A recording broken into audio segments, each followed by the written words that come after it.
બોરસદ પાલિકાની ચૂંટણી પહેલા પ્રેશર પોલિટિક્સ શરૂ થઈ ગયું। આગામી સમયમાં પાલિકાઓની ચૂંટણીની ચર્ચા પહેલા ભાજપના બળવાખોરો મેદાનમાં આવ્યા।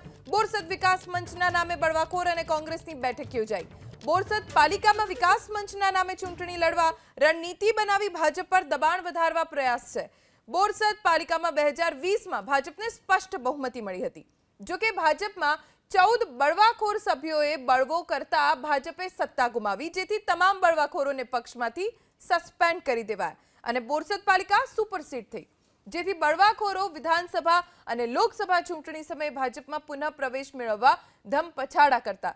ભાજપમાં પુનઃ પ્રવેશ નહીં મળતા હવે ચૂંટણી પહેલા પ્રેશર પોલિટિક્સ અપનાવવામાં આવી રહ્યું છે।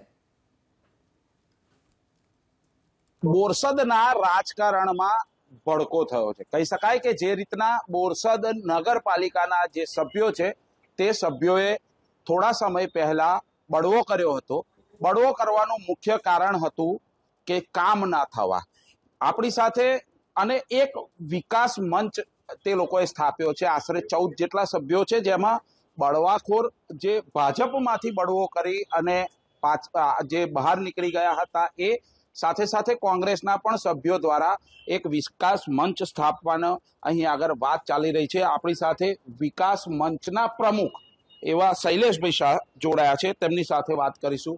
શૈલેષભાઈ, શું કારણ રહ્યું ભાજપ છોડવાનું? ભાજપ અમે છોડ્યું જ નથી। હું તો ભાજપનો જ છું, કારણ કે મને કોઈ પાર્ટીએ સસ્પેન્ડ કર્યો નથી। હું 14 સભ્યોની અંદર નથી આવતો, પણ હું એક ગામના નેતા તરીકે પાર્ટીના કે મેં બધે રજૂઆતો એમની જોડે જઈને છે પ્રદેશ સુધી રજૂઆતો કરી, પણ એનો કોઈ નિકાલ ના આવ્યો અને કોઈ વાતની અમારી બદની અવગણના જ કરવામાં આવી કે જાઓ તમે તમારી મેં કામ કરો, બીજી કોઈ વાત તમારી સાંભળવાની નથી। એટલે આખરે પછી અવિશ્વાસની દરખાસ્ત આવી, જ્યારે પ્રમુખ ઉપર 1.5 વર્ષમાં એક બી કામ અમે કરી નહીં શક્યા। એટલે અમારે ગામમાં ચૂંટાઈને આવ્યા હોય તો અમે જે લોકોને વચનો આપ્યા હોય તો અમારે લોકોની આગળ સાંભળવું પડે કે ભાઈ તમે તમારા પાર્ટીમાં જે હોય પણ અહીં કામગીરી કરો ને।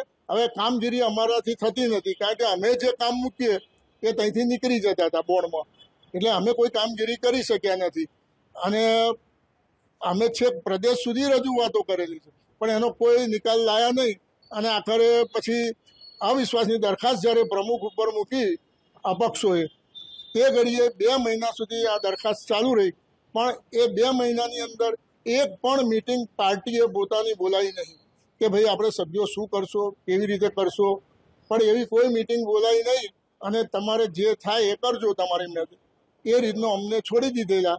એટલે આખરે ના છૂટકે અમારે આ નિર્ણય લેવો પડ્યો।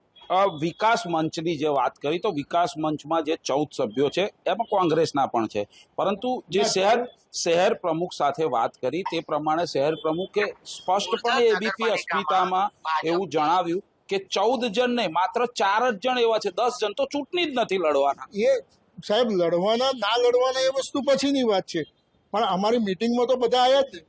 એ લડવું ના લડવું એ હજુ એમની જાતે નક્કી કરશે કે આપણે કઈ રીતે લડવું, શું કરવું, એ પછીનો વિષય છે। એટલે કહી શકાય એવું કે શૈલેષ શાહની હાજરીમાં, શૈલેષ શાહની ઉપસ્થિતિમાં શૈલેષ શાહ જ વિકાસ મંચ જે છે તે વિકાસ મંચની સ્થાપના કરશે અને આગામી બોરસદ નગરપાલિકાના જે ઇલેક્શન આવી રહ્યું છે તેમાં શૈલેષ શાહ પોતાના વિકાસ મંચના માથા ઊભા કરશે। હા, ચોક્કસ, કારણ કે અમારે લડવાનું જ છે ચૂંટણી। આ ફેર અમે નક્કી જ કર્યું છે કે અમારે બોરસદનો વિકાસ કરવો હોય તો અમારે ઊભું રહેવું પડશે। શૈલેષભાઈ, બીજી એક મહત્વની વાત, તમે જે રીતના કહ્યું કે ભાજપની વિચારધારા, તો ભાજપ હવે પછી ફરીથી તમને બોલાવશે તો શૈલેષ શાહ ને તેમની ટીમ સાથે ભાજપમાં જશે ખરા? એકવાર હજુ કોઈ આમંત્રણ અમને આજે 2 વર્ષથી નથી આપ્યું।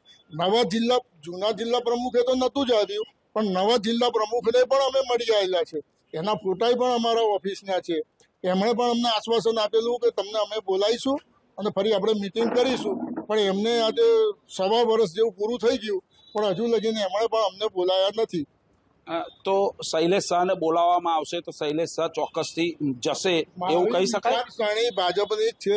હું આજે મારે ખાલી બોરસદ પૂરતું જ અમારે લડવાનું છે, બાકી ધારાસભ્ય કે લોકસભામાં અમે પાર્ટીને જ મત આપવાના છે। એવું નથી ને કે શૈલેષ શાહ ભાજપને અત્યારે બીક વખત બતાવી રહ્યા હોય? એવું ના, એવું સાહેબ બીક મારે કોઈનું બીક બતાવવાની જ જરૂર નથી।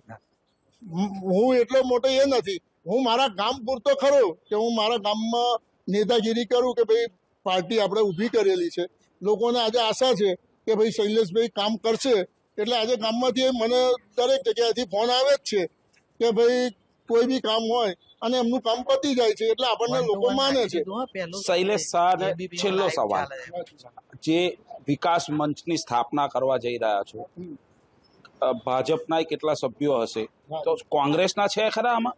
હા, પણ આ ફેરે એ લોકોનું એવું કેવું છે કે અમે સિમ્બોલથી નથી લડવાના, એટલે અમે તમને ટેકો આપીશું એમ.